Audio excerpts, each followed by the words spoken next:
Hello मित्रों, नमस्ते। हमारे नए वीडियो में आप सभी का स्वागत है।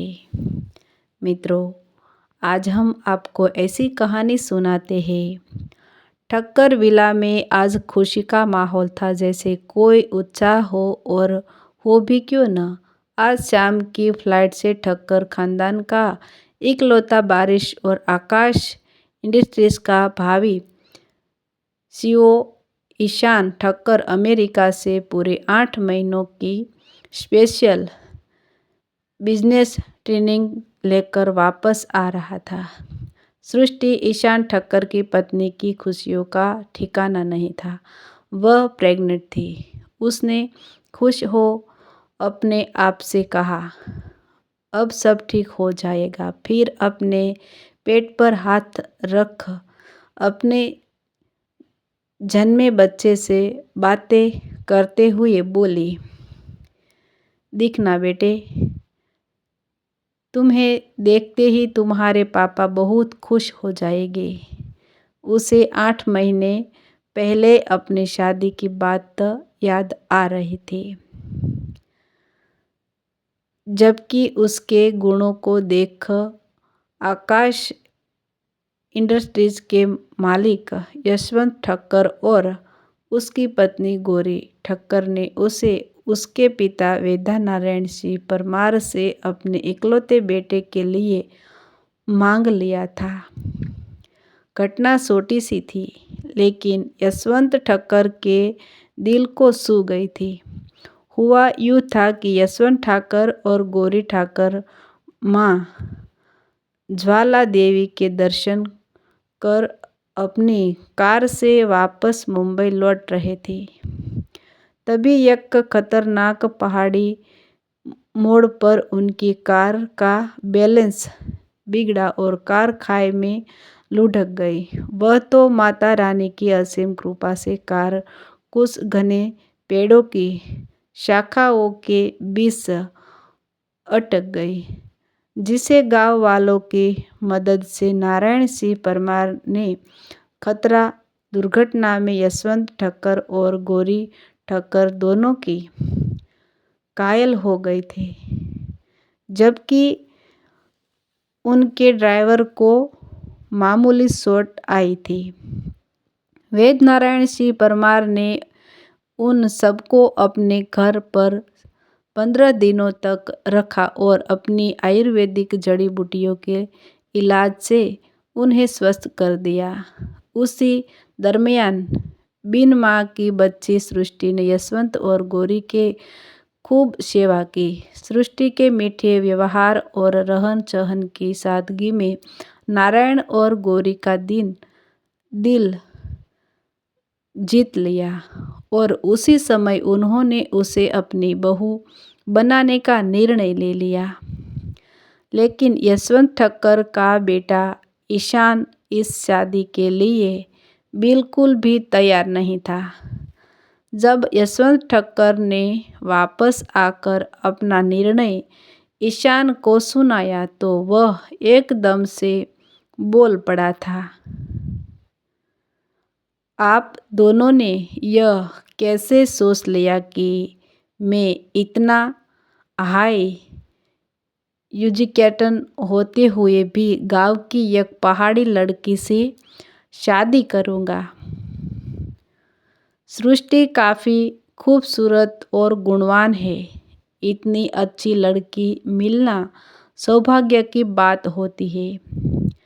यशवंत ठाकर ने कहा, माता रानी की असीम कृपा से वह हमें मिली है बेटा, और हर तरह से वह तुम्हारे लायक है।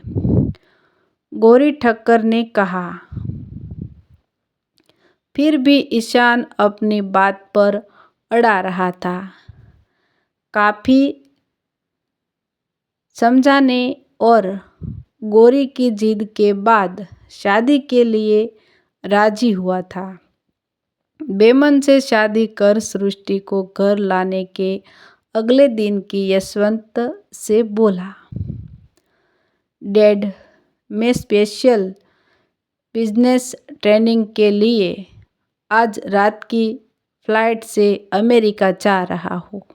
लेकिन बेटा, तुम्हारी यह ट्रेनिंग तो 15 दिनों बाद शुरू होनी थी। मैं आज सृष्टि के वीज़ा के लिए पायलट करने वाला था। उसे भी साथ लेकर जाते। मैं आज रात ही जा रहा हूँ, कुछ और भी काम है। कहते हुए ईशान घर से ऑफिस के लिए निकल गया था। और उसके बाद आज 8 महीने हो गए थे। जबकि वह वापस आ रहा था, गौरी ने सृष्टि के पास आकर प्यार से सर पर हाथ फेरते हुए कहा, देखना बेटा, ईशान पिता बनने के खबर से कैसे खुश हो जाएगा और तुम्हें खूब प्यार करेगा। सृष्टि खुश हो शर्मा कर गौरी से लिपट गई। शाम को घड़ी की आगे बढ़ती सुइयों के साथ सबको ईशान का इंतजार था। आखिर जैसे ही रात के 8 बजे ईशान घर में दाखिल हुआ।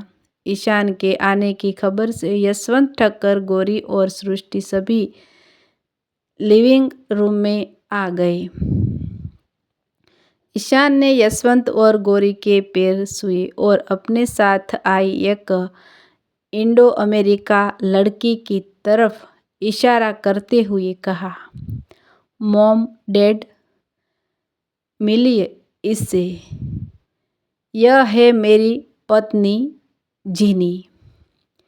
यह कहा, यह रहे हो बेटे। यह क्या कह रहे हो बेटा? तुम्हारी पत्नी तो सृष्टि है। गौरी ने गहरे खुश भरे आश्चर्य से कहा, यह केवल आपकी बहू है मॉम, मेरी पत्नी नहीं। ईशान ने थोड़े गुस्से से कहा, बेटा, वह तुम्हारे बच्चे की माँ बनने वाली है। गौरी ने एक एक शब्द पर जोर देते हुए कहा। ईशान, कान खोलकर सुन लो।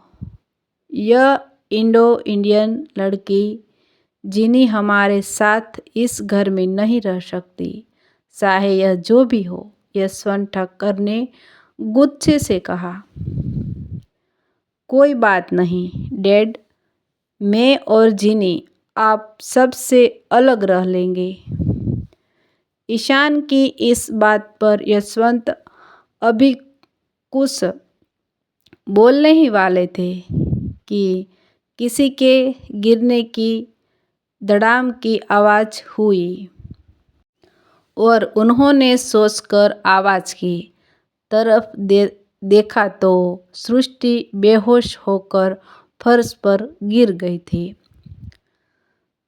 यशवंत और गौरी भागकर सृष्टि के पास आए। यशवंत ने तुरंत हॉस्पिटल को एम्बुलेंस के लिए फ़ोन किया और उधर ईशान जिनी के साथ यहीं और कहीं और जाने के लिए निकल गया। यशवंत और गौरी सृष्टि को लेकर हॉस्पिटल पहुंचे और इमरजेंसी में एडमिट कराया। डॉक्टर ने चेकअप कर कहा कि उनकी हालत बहुत क्रिटिकल है और अभी तुरंत ऑपरेशन करना होगा। यशवंत ने ऑपरेशन की इजाज़त दे दी।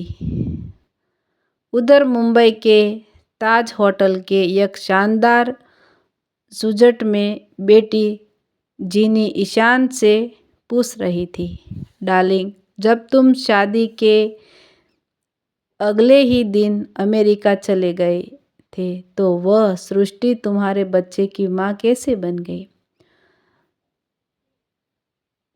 दरअसल शादी के बाद मैं बहुत दुखी हो गया था और इसी फ्रस्ट्रेशन में मैंने खूब शराब पी रात में सोने के लिए जब मैं अपने कमरे में गया तो वहाँ मेरी बेड पर सृष्टि आधी जगी आधी सोई थी। उधलेटी दुल्हन के ड्रेस में बैठी हुई थी। उसकी खूबसूरती और नशे में मैं होश खो बैठा और ईशान ने सर झुकाकर कहा, वो सीट ऐसा बिल्कुल नहीं होना चाहिए था। I am very sorry darling, मैं ऐसा बिल्कुल भी नहीं चाहता था। Really sorry. कहते हुए ईशान ने जीनी को अपनी बाहों में भर लिया और उसके ओठों को सूंघते हुए बोला, I love you so much. लगभग 2 घंटे के ऑपरेशन की कठिनाइयों से जूझने के बाद सीनियर डॉक्टर सुनीता दास ने बाहर आकर यशवंत से दुखी स्वर से कहा, सॉरी सर, हमने बहुत कोशिश की पर माँ और बच्चे दोनों को नहीं बचा सके। और नहीं। कहते हुए यशवंत की आंखों से आंसू बह निकले। क्या हम उस दोनों को देख सकते हैं? Sorry sir. अंतिम समय में सृष्टि मैडम को 2 मिनट के लिए होश आया था और उन्होंने कहा कि उनकी और उसके बच्चे की बॉडी केवल उसके पिता वेद नारायण सिंह परमार को ही दे जाए। हाँ, हमारे नालायक बेटे ने उसके साथ जो भी किया उसके बाद उसका यह निर्णय बिल्कुल सही है। यशवंत ठक्कर ने अपने आंसू पोंछते हुए कहा, क्या हम दूर से उसे देख सकते हैं? गौरी ने डॉक्टर से रिक्वेस्ट की।